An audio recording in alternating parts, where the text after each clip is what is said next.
Question: does anyone else's iPhone camera just shut off without saving anything after you have spent so many minutes getting everything out? No? Yes? It's just me? Let's start again.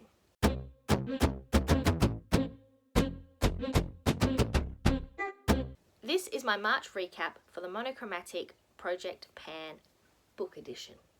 This project was originally created by KaliFab as a makeup project where you utilised makeup products that fit within the colours of the month.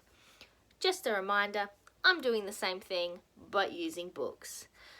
So, if you might remember, I had said I wanted to read 12 books within the year of 2020. However, last month I was very close to this initial goal. Surprise, surprise, considering I had definitely not achieved that in the last couple of years. So I thought, well, I will increase that number. And I've decided to double it if I manage to hit 12 books within the 12 months. So I did in March. So now I'm aiming to read 24 books in 2020. Let's go into what I've done in March and we can worry about the rest at a later date. In March, I only managed to read 3 books, 2 of which were an audiobook, which I have been informed by some is cheating, but I don't think so. Reading's reading. So the first book I managed to get through was Fake Out, which is the first book in the Fake Boyfriend series, created by Eden Finley. I'm just going to lay it out there. This book is definitely a fanfic trope if I've ever seen one. And guess what? It caught me. Hook, line, sinker. The story follows Maddox, who is in his 20s, just finished college, getting into real life. And he had told his high school girlfriend, so that he could easily break up with her without hurting her feelings, that he was gay. So now, scorned woman and everything, the whole town that he grew up in thinks he's gay. He bumps into this ex while she is on her bachelorette party, and for some crazy reason, she invites him to the wedding, as you do. So he has to rush out and find himself a fake boyfriend, which comes in the form of Damon, who is his best friend's older brother. I'll say I thought the fake boyfriend situation would last a lot longer in the story. It was only a couple chapters. I thought it would be majority of the tale, and it would take Maddox a long time for him to come to terms with his feelings for Damon. I felt that fake boyfriends section of the story was really rushed. It's only a couple chapters, and they've only actually known each other for about 3 or 4 days. We then go from the fake boyfriends trope into must live together trope because somebody else is staying in my house or there's some other issue with my house. Not wanting to give away any spoilers, but Maddox moves in with Damon while his auntie is staying in his house. Time keeps getting pushed out and out and out, so they end up spending a lot more time together, which I guess is good for their budding relationship. However, when it comes time for Maddox to move back home, that is when we get a little bit of the angsty drama that is expected of such a novel. As I mentioned, this is actually the first book in a Fake Boyfriends series. The next book in the series follows along with 2 other characters who are introduced within the first novel.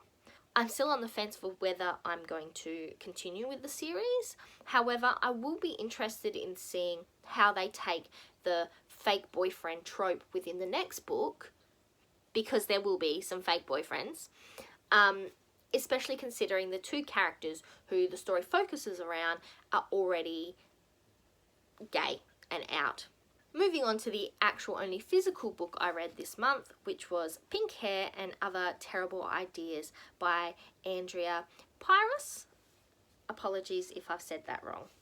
I would definitely say that this book is aimed very much at the preteen, around the 12-13 mark.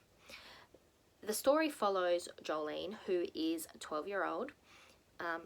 The story follows Jolene, who's a 12-year-old girl with a twin brother named Chance. They live with their mother, and their estranged father lives in another town, though they do see him on a semi-regular basis.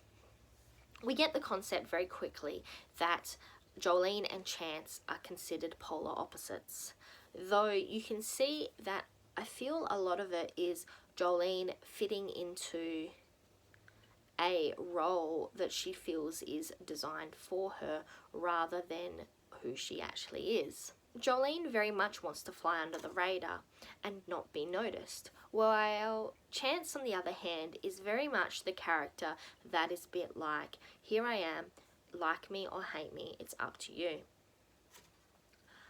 I find that a very interesting concept because Jolene a lot of the time doesn't understand why Chance does the things that he does, and Chance doesn't understand why Jolene doesn't just be herself.